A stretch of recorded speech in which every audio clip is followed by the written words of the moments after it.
Hai guys, salam jumpa lagi di channel ini. Channel tentang informasi dunia kripto. Kali ini kita akan membahas mengenai pinjaman dalam kripto. Apa dan bagaimanakah bentuk pinjaman dalam kripto? Berikut penjelasannya. Apa itu pinjaman kripto? Inti dari pinjaman kripto adalah konsep yang cukup sederhana. Peminjam dapat menggunakan aset kripto mereka sebagai jaminan untuk mendapatkan pinjaman fiat atau stablecoin. Sementara pemberi pinjaman menyediakan aset yang diperlukan untuk pinjaman dengan tingkat bunga yang disepakati. Ini juga dapat bekerja sebaliknya, di mana peminjam menggunakan fiat atau stablecoin sebagai jaminan untuk meminjam aset kripto. Kita mungkin akan melihat bahwa tidak ada terobosan di sini selain hanyalah pinjaman yang dijaminkan.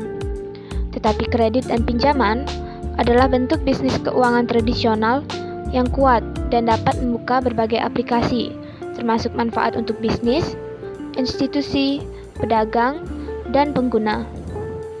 Selain itu, di ruang DeFi yang berkembang, bentuk bisnis ini telah dibuka untuk akses pinjaman tanpa izin, terbuka, dan dapat disusun.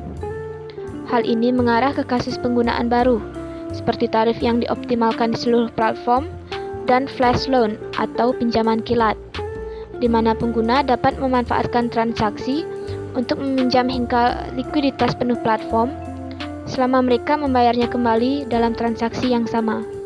Kemudian, seberapa penting bentuk pinjaman di pasar? Ini adalah peluang besar bagi pasar dan pengguna kripto yang secara tradisional memiliki dua opsi mengenai cara menggunakan kripto mereka, hold atau berdagang. Khususnya bagi para penipu, mata uang kripto memiliki satu fungsi, yaitu untuk disimpan di dompet mereka. Sementara, beberapa orang mungkin berargumen bahwa hal itu memiliki tujuan dengan membatasi pasokan di pasar. Secara umum, kita dapat setuju bahwa ini bukanlah penggunaan aset modal yang sangat produktif. Dengan munculnya pinjaman aset kripto, utilitas aset tersebut telah meningkat secara signifikan. Investasi yang sebelumnya statis sekarang dapat menghasilkan hasil pasif untuk pemberi pinjaman, dan peminjam dapat menerima fiat tanpa harus memulai acara penjualan kena pajak atau menerima aset kripto untuk perdagangan, arbitrase, atau pembuatan pasar.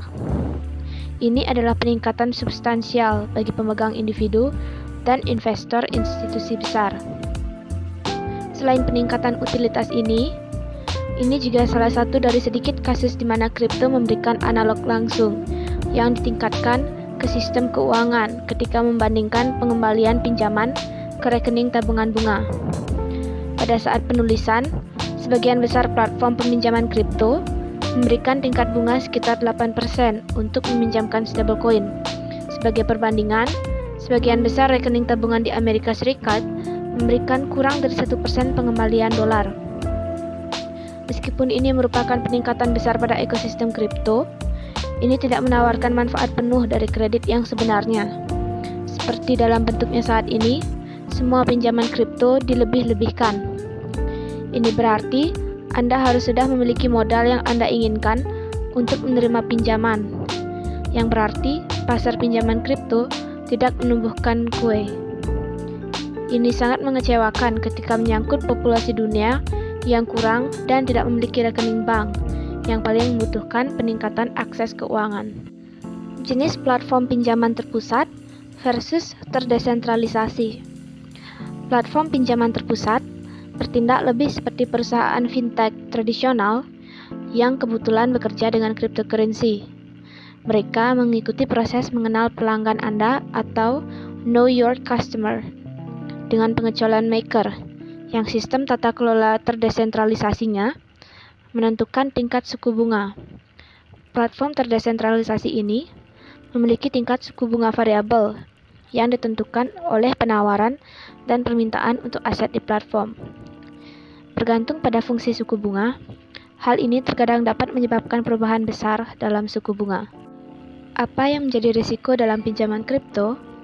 Peminjam mengambil risiko bawaan untuk memasok likuiditas jika nilai jaminan mereka turun di bawah nilai yang disyaratkan untuk memastikan bahwa pemberi pinjaman selalu utuh. Ini berarti bahwa peminjam perlu memperhatikan rasio jaminan mereka dengan hati-hati untuk memastikannya tetap dalam kisaran yang aman. Sejauh ini, sistem likuidasi telah terbukti kuat dan pemberi pinjaman tidak kehilangan investasi mereka. Tetapi hal ini tidak dijamin akan berlanjut di masa depan. Dalam ruang terdesentralisasi, ada juga risiko teknologi dengan kontrak pintar atau smart contract. Karena kode komputer dalam bentuk kontrak pintar mengatur aliran modal di dalam sistem, maka secara teoritis memungkinkan bagi para peretas untuk menyerang platform melalui bug atau eksploitasi. Selain itu, untuk opsi terdesentralisasi, terkadang ada masalah likuiditas rendah, sehingga suku bunga dapat berubah secara drastis jika sejumlah besar modal masuk atau keluar dari sistem.